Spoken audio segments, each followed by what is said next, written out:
Bless you, and welcome to the New Man News Network. I'm your newscaster, Anaiah Diamond, and we're connecting the dots live at 5.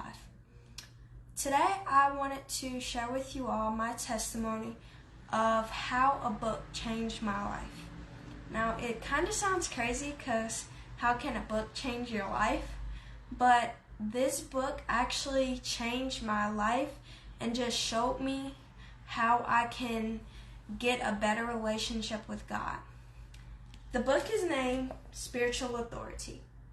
I was always wanting as a young girl to get a better relationship with God and follow Him and serve Him the way I saw my parents do and my pastors do. But I didn't know what to do. And so I would ask God and say, please help me and show me how I can get a better relationship with you. So my mom was telling us that we needed to read books more. So I asked her, what book should I read? And she said, you should read Spiritual Authority. And I was like, okay. Now, mind you, I'm only 13. So if you're 13, then you can probably understand that you don't really like authority. And I know that because I didn't like authority. I didn't like people telling me what to do or telling me how to do something or live my life. I thought, I know what to do. I've made it to 13, then I can make it the rest of the way. And I didn't like when people tell me what to do. So when she told me read the book Spiritual Authority, I was like, okay. But then I had, I always look right here at the back of the book to just see if there's something that'll make me interested in watching and reading the book. So I turned it around and was reading it, and it said, it is therefore important for us who desire to have a better relationship with God to have authority. So, as you can see, me not liking authority and this saying that, I was like, okay, God, you want me to read this book and get under authority so I can get a better relationship with you? And I was like, I don't like this. Well, God has helped me, and I've made it far in this book, and I've liked authority way more, and I've liked it better than ever before. So that's my first testimony.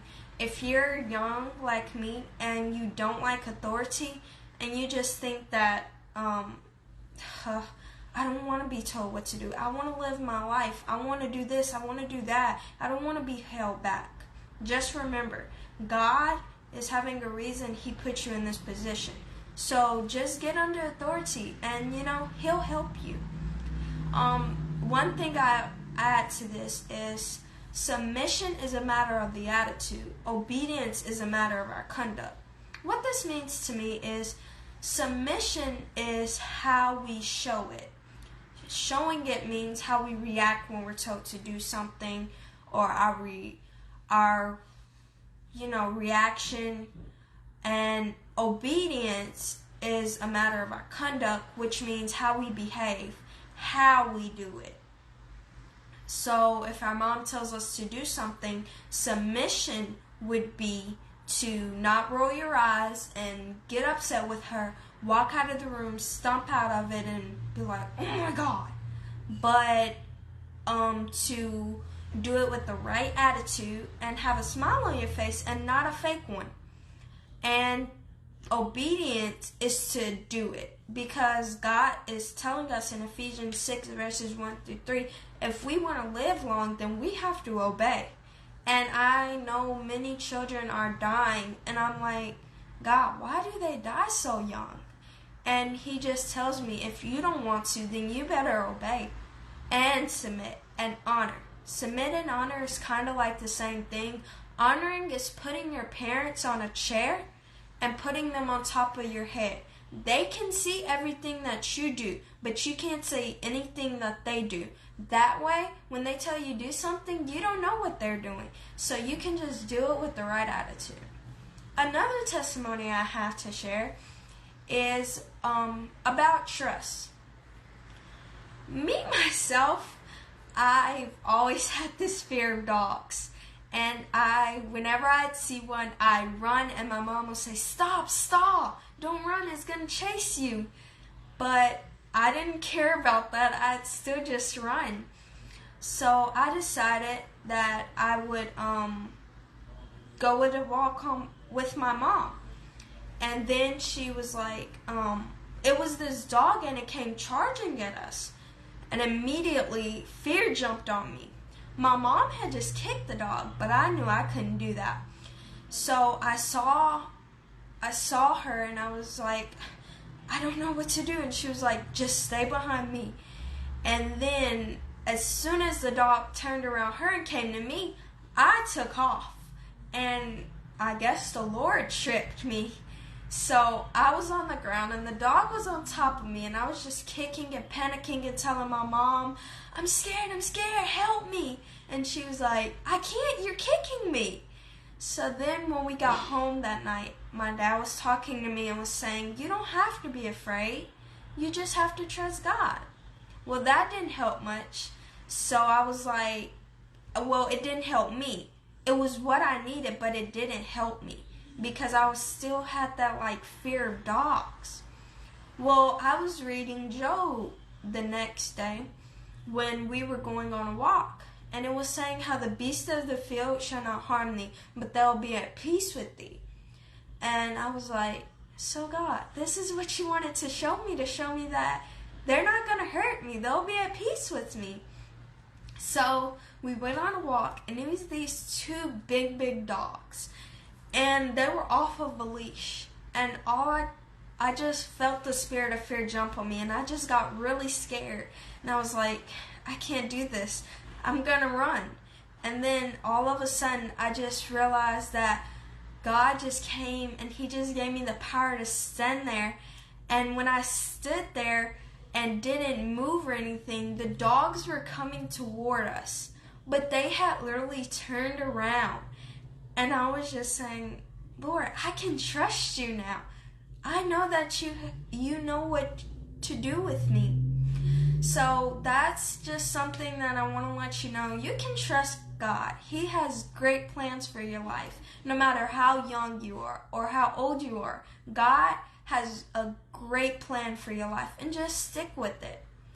Now, I want to give a shout out to my sister because, as you guys see my hair, this took her about 5 hours, and I didn't have to pay her a dime. Well, I know if I go to a salon that they would have made me pay $200 for this. And she just lets the Lord lead her and give me hairstyles, and it's very pretty, and she helps me dress, and I'm just really thankful for her and my mom and my dad. They're just a big blessing in my life. We had a coincidence today where they were telling me how I don't need to do something, and I was like, I don't care, I want to do it. And then I went upstairs to practice my instrument, and I was just like, this isn't fair. She wouldn't have said anything if she didn't want me to do it. And then I was just really upset. And then I just saw this big shadow of God, and he was just like, you know I could take you right now. And I just got super scared, and I came downstairs. My mom didn't even know, and I just asked her to quickly forgive me. And she forgave me, and I asked my dad to forgive me. And I just asked all my siblings to forgive me for being mean to them and everything. And I felt like God was just telling me, thank you. Thank you for doing that, because I could have took you because of how disobedient and disrespectful I was. Another thing I want to say is, just because your parents aren't watching you, aren't looking at you, that doesn't mean anything. God is always watching you, and he can just take your breath in a split second and you're gone. And so if you're a child and you think, oh, my parents can't see me, I can do whatever I want, God is watching you. You will get in big trouble with God. So just remember, God is watching you. Don't do what you think you can do because your parents are watching you. Also, my older brother, he helps me to just go forward. Sometimes I feel like he's being mean, but he's just trying to help me. And then my little brothers, I just have to trust Christ to not be mean to them and to just be kind to them. And, you know, if you have younger brothers, and you have a phone, this is something that threw me off. My phone, now our parents have never grounded us. They, never took our phone. Now, they have took it to get it fixed because I've cracked it and messed it up, but they've never taken it from us. And I was wondering, if they're not going to take it from me, then I can be on it. But I used to be on it all day. And I would see that I could not spend time with God because that phone had me. And my dad was teaching a Bible class. He was saying how when we look over our life and we see how many years and time we've wasted on phone and how much time we've spent with God, you'll realize that you spend a lot more time on your phone. So, last week I got my phone taken to a shop. And I still haven't got it back. And I'm just asking God, why can't I get my phone back? And he's like, how much time have you spent with me since you haven't had your phone? And I was like, oh, right. I spend so much more time with God when I haven't had my phone than when I have had my phone. So if you do have a phone and you think, oh, my parents can't reach me, that's just the devil deceiving you and telling you, you need your phone. No, you don't. Just put it up sometimes. And I'm talking to children. Excuse me, adults. I'm talking to children.